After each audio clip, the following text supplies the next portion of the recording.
Bien, vamos a hablar hoy sobre el síndrome de los celos y las envidias. Voy a compartir un PowerPoint que armé para que podamos juntas poder ver este tema. Bien, bueno, el síndrome de los celos, ¿no?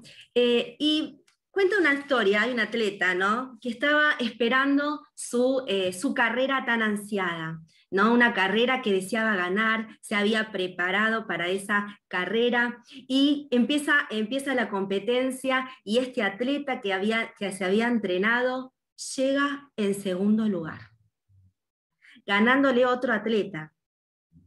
Entonces el pueblo estaba tan contento porque el otro atleta había ganado, que no tuvo la mejor idea que hacerle una estatua en medio de la plaza. Cuando le hace la estatua en el medio de la plaza, cada vez que este atleta, frustrado porque había perdido, miraba esa estatua, le hacía recordar que había perdido su carrera por un par de segundos. Y miraba esa estatua todo el tiempo y sentía que era un perdedor. Y los celos y las envidias comenzaron a apoderarse de él. Entonces diseñó un maravilloso plan. Dice, voy a destruir esa estatua de esta persona que me arrebató mi triunfo. Y todas las noches, mientras nadie estaba en la plaza, iba con un cincel a ir moviendo poquito a poquito la base de esa estatua, para que en algún momento se cayera y se desplomara y nadie más pudiera pasar por ahí y ver a ese atleta que había ganado la carrera en buena ley. Mientras iba noche tras noche cincelando poquito a poquito la base para que esa estatua de esa persona que tanta frustración le daba se cayera. Una noche, mientras estaba haciendo eso, la estatua cayó arriba de este atleta y este atleta murió. Murió aplastado por la persona que le había arrebatado el triunfo, que le había hecho sentir un perdedor. Este atleta que había perdido no murió en ese momento, sino que murió años anteriores, cuando comenzó a ver en su corazón este sentimiento de celos y envidias. Me gusta la definición griega de los celos. Los celos, ¿qué son los celos? ¿No? Y la palabra griega lo define bien. Los celos es hervir por dentro. Eso significa los celos. Cuando nosotros tenemos celos, hervimos, amigas, por dentro. ¿Y qué es la envidia? La envidia es un poquitito más sutil. La envidia es poner la mirada sobre algo que no tenemos. Los celos son grotescos, los celos son crueles. La envidia es más sutil. Dice cosas, insinúan cosas, dice cosas despectivas de una manera sutil. La envidia empieza con las manos llenas. Tenemos las manos llenas y tenemos miedo de perder lo que tenemos. Estos son los celos, tener las manos llenas y tener miedo de lo que perdemos, de lo que vamos a perder. En cambio, la envidia, tenemos las manos vacías y queremos lo que tiene el otro. Queremos tomar lo que el otro tiene porque consideramos que nos pertenece. Los celos y las envidias. El celo me hace hervir por dentro. La envidia me hace poner la mirada sobre algo o alguien que de una manera equivocada. Los celos y la envidia van de la mano, van juntitas y se van moviendo sigilosamente. Dice Pablo, ¿no? En 1 Corintios 3, capítulo 3, versículos 3 y 4. Lo voy a leer acá que lo tengo. 1 Corintios 3.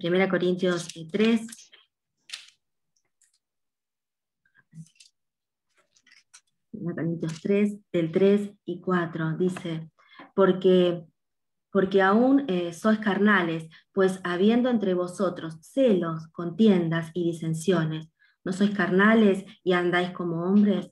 Porque diciendo el uno, yo ciertamente soy de Pablo, y el otro, yo soy de Apolo, ¿no sois carnales? La envidia y los celos dividen.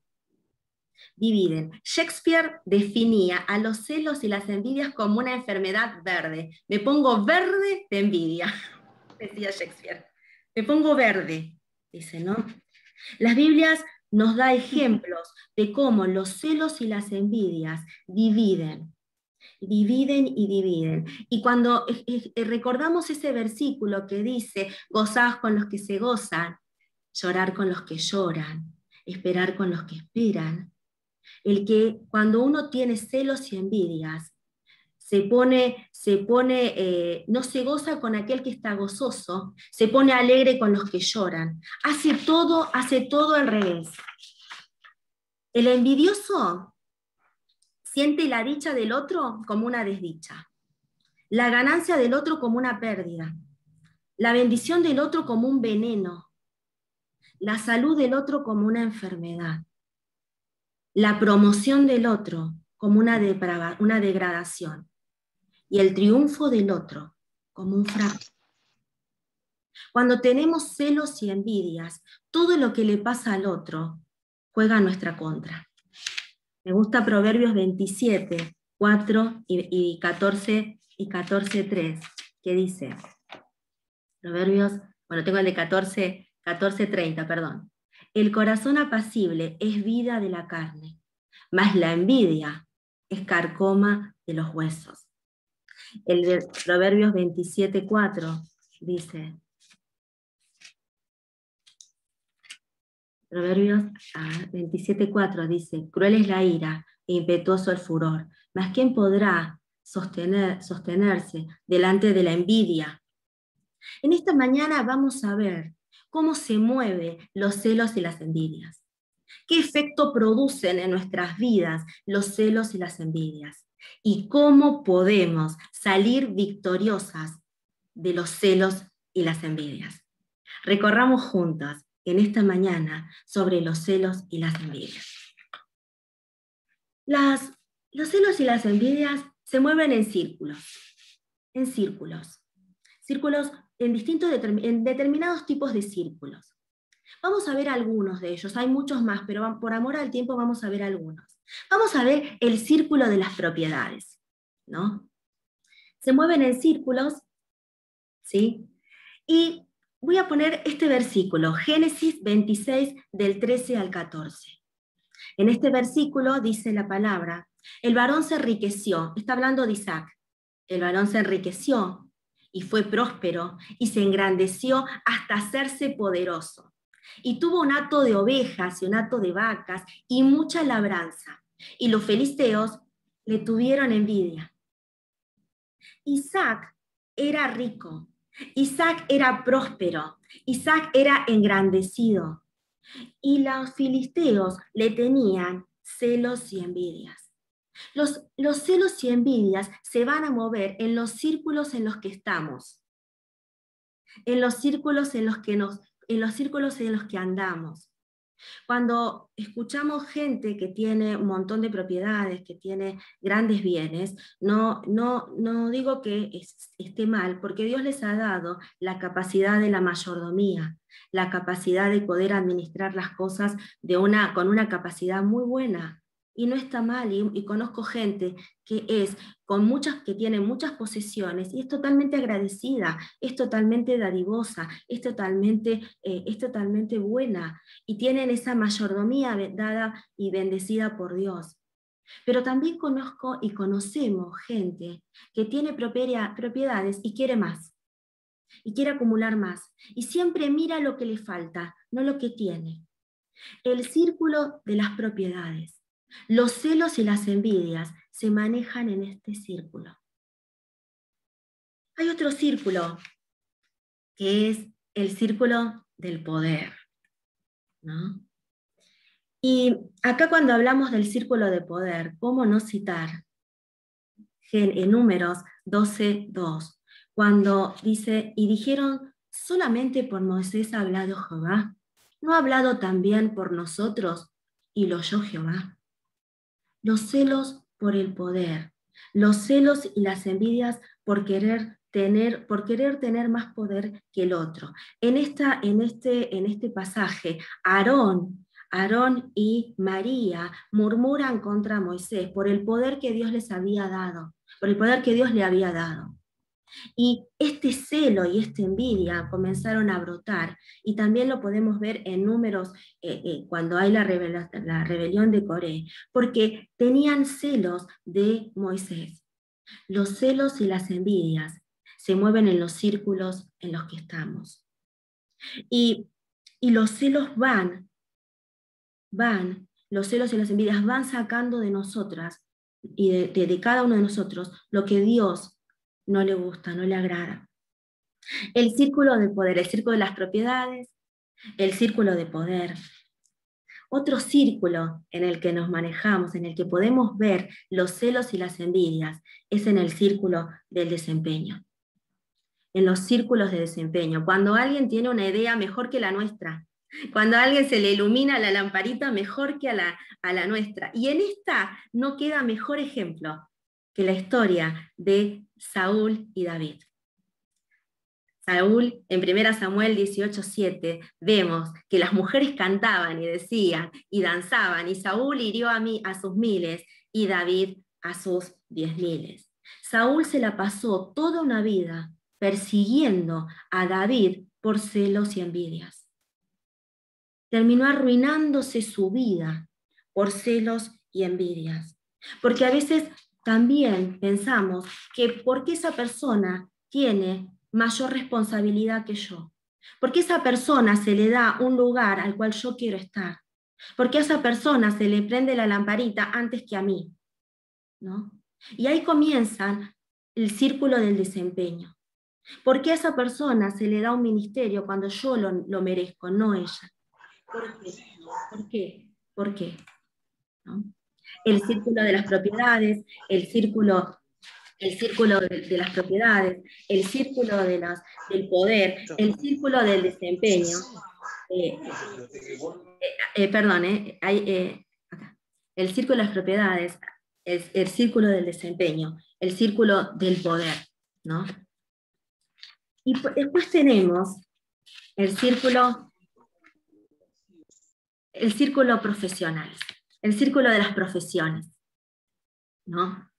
Y en esto, ¿no? Quiero citar Filipenses 1, del 15 al 16. Algunos a la verdad predican por Cristo. Pablo estaba encarcelado y se entera que había personas que predicaban para hacerse notar.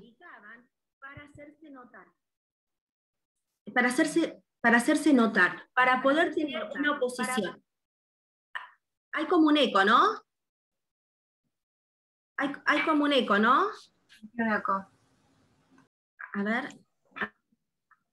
Un poquito. ¿Ahí se escucha mejor? Sí. Ahí se escucha mejor. Bien. Sí. Entonces tenemos el círculo de las profesiones. Y Pablo, en este capítulo, él menciona que muchas de las personas que estaban predicando no lo hacían de corazón, lo hacían por tener una posición, por estar en un lugar visible, porque querían ocupar un lugar que no les correspondía. Y Pablo les dice, no voy a discutir este tema ahora con ustedes. Mientras prediquen el Evangelio, háganlo. Pero recuerden que lo que tienen que hacer, háganlo con humildad, sin vanagloria, sin tener beneficios. Los celos profesionales. Cuando alguien tiene un cargo que desea tenerlo. Dice, algunos a la verdad predican a Cristo por envidia y contienda. Lo dice la palabra. Lo dice la palabra. O sea, a veces predicamos o se predica por envidias, por contiendas, porque voy a poder predicar mejor, porque voy a poder predicar mejor que el otro, ¿no? Lo dice la palabra. Los celos por las propiedades, los celos por el poder, los celos por el desempeño, ¿sí? Los celos por las profesiones. Y por último, los celos personales, los celos familiares, ¿no? Los celos que van en la parte más íntima, cuando Cuando nace el hermanito, cómo saltan los celos, ¿no? Es la mejor imagen. Cuando vienen quienes tienen hijos y tienen esa bendición, cuando nace el hijo, los celos que tiene es terrible, ¿no? Dice, y qué bueno en esto, poner el ejemplo de José. Y sus hermanos le tenían envidia, mas su padre meditaba en todo eso. Los celos que tenían los hermanos por José, los celos que tenían el Sanedrín por los apóstoles que estaban dando una nueva doctrina en Cristo. Estaban trayendo la palabra de Cristo para que todos puedan ser salvos. Los celos del Sanedrín, los celos de las personas que estaban a cargo de las iglesias y querían llevarlos presos, ¿no? Los celos siempre hablamos del hijo pródigo, pero no del hermano. Cuando el hermano que se había ido, que se había descarriado, llega a su casa y en vez de ponerse contento su hermano, no se alegra con la dicha de que su hermano ha vuelto, sino que se pone triste. Gozaos con los que se gozan, llorar con los que lloran. Cuando yo me gozo con un hermano porque le va bien, porque sigue avanzando en su profesión, porque sigue avanzando con sus propiedades, porque sigue avanzando con el ministerio en la obra, porque sigue avanzando con su familia, cuando yo me gozo en eso, no hay celos y envidias. Ahora, cuando yo no me gozo, cuando a mí me genera ese escozor, porque el otro tiene más, porque el otro tiene una posición más, porque el otro predica mejor, porque el otro se desempeña de una manera mejor, porque tiene una idea brillante mejor que vos. Entonces ahí están los celos y las envidias. Dice una frase que me gusta, que dice que los celos y las envidias entran por la puerta del frente. Y cuando los celos y las envidias entran por la puerta del frente, el amor de Dios sale por la puerta de atrás. Cuando nosotros permitimos que los celos y las envidias entren por la puerta del frente, le abrimos la puerta, el amor de Dios sale por la parte de atrás. Los celos y las envidias se mueven en círculos, en cada uno de estos círculos. Y cada uno de estos lleva a nosotros a ponernos, a hacer que estos celos hiervan adentro, o tengamos que poner la mirada en cosas que no debemos. Cuenta una fábula, es una fábula, que había un grupo de diablitos queriendo tentar a un santo que estaba yendo a Alejandría. Y estaban tratándolo de hacer caer a este santo, diciéndole, no sirve para nada tu ministerio, no sirve para nada lo que estás haciendo, ¿por qué estás en el desierto? Y no lograban estos diablitos, que el santo hablara mal, sino que se mantenía el santo mirando su camino. A lo lejos aparece el diablo y le dice a sus colegas, los diablitos, ¿me permiten a mí? ¿Me permiten a mí un segundito? Yo les voy a enseñar cómo se hace. Y acercándose el diablo, sutilmente, sigilosamente, le dice al oído, ¿no te enteraste de las noticias? ¿No te enteraste que tu hermano ha sido nombrado obispo de Alejandría? La cara del santo se transformó, se transformó. Los celos empiezan con las manos llenas, temiendo perder lo que tenemos. Las envidias comienzan con las manos vacías, anhelando agarrar del otro lo que tiene. ¿Qué produce los celos y las envidias en nuestras vidas? ¿Qué pasa cuando los celos y las envidias entran? Cuando los celos y las envidias entran en nuestras vidas, pasan dos cosas. Destruyen a otros y nos destruyen a nosotros mismos. ¿Cómo es esto que destruyen a otros y nos destruyen a nosotros mismos? Cuando hablamos de que los celos y las envidias destruyen a otros, podemos ver cómo Caín y Abel, cómo Caín mató a Abel por celos, por envidia, cómo Saúl trató de matar a David por celos, por envidia. Los celos y las envidias empujan al hombre a hacer cosas que ni pensamos. Son fuertes, son poderosas y destruyen a otros. Cuando Herodes se entera de que iban a ser Cristo y temiendo que le pudieran arrebatar su trono, destruyó y mató a muchos niños. Los celos y las envidias destruyen a otros.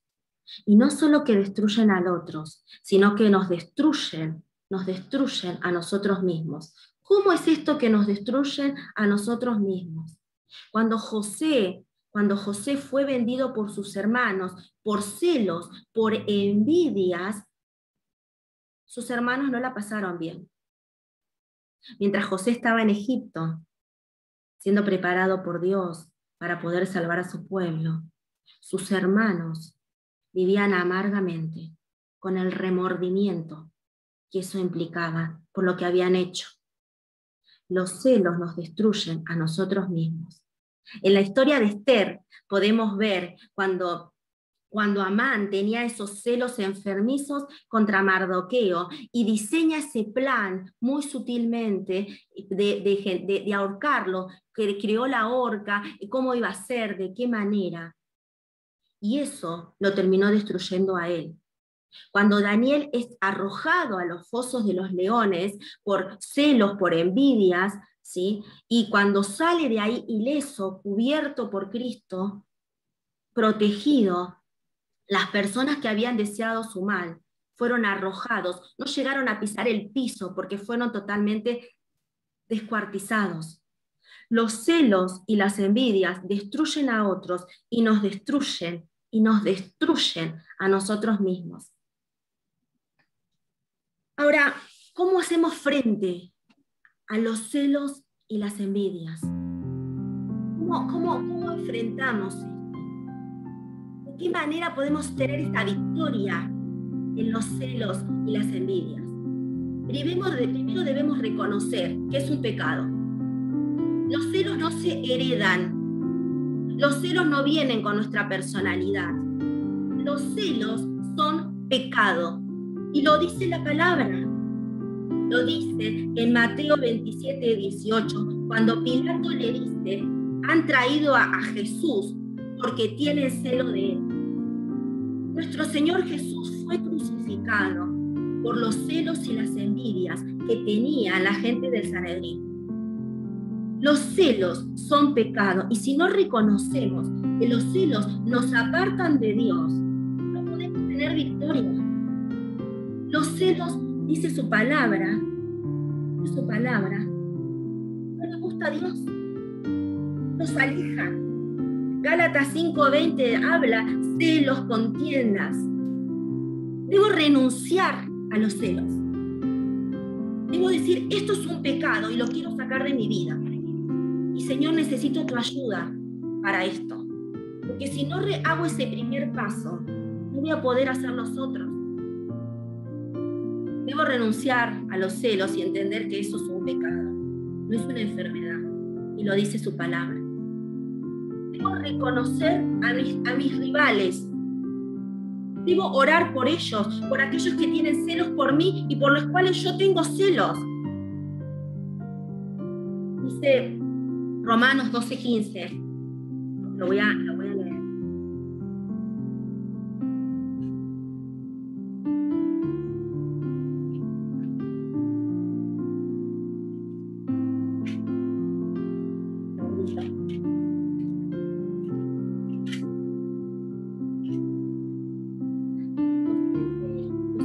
Gozaos con los que se gozan y llorar con los que lloran.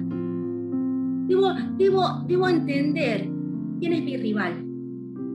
Debo entender por quién debo orar.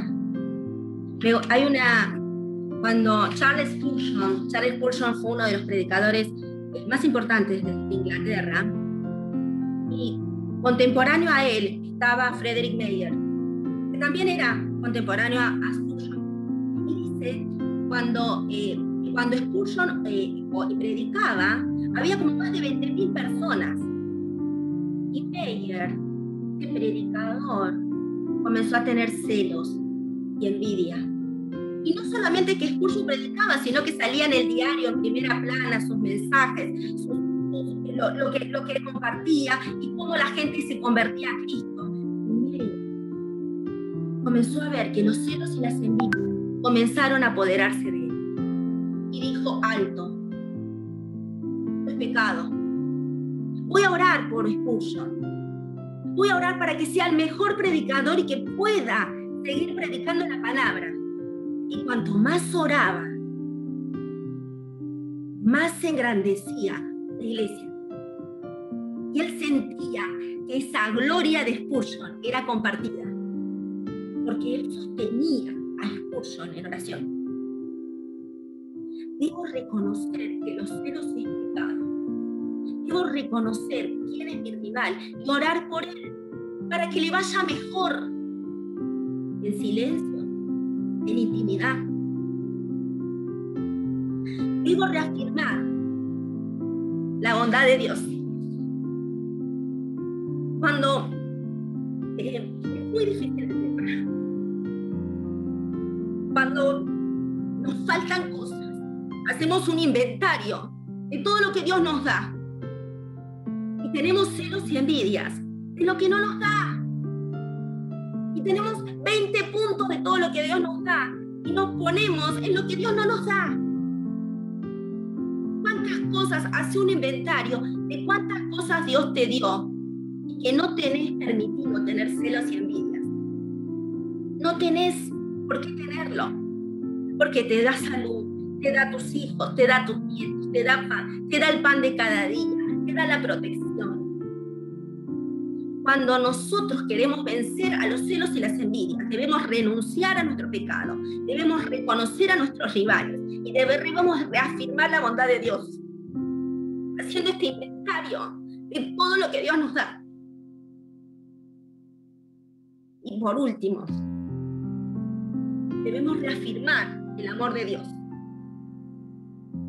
Cristo murió en esa cruz por mí.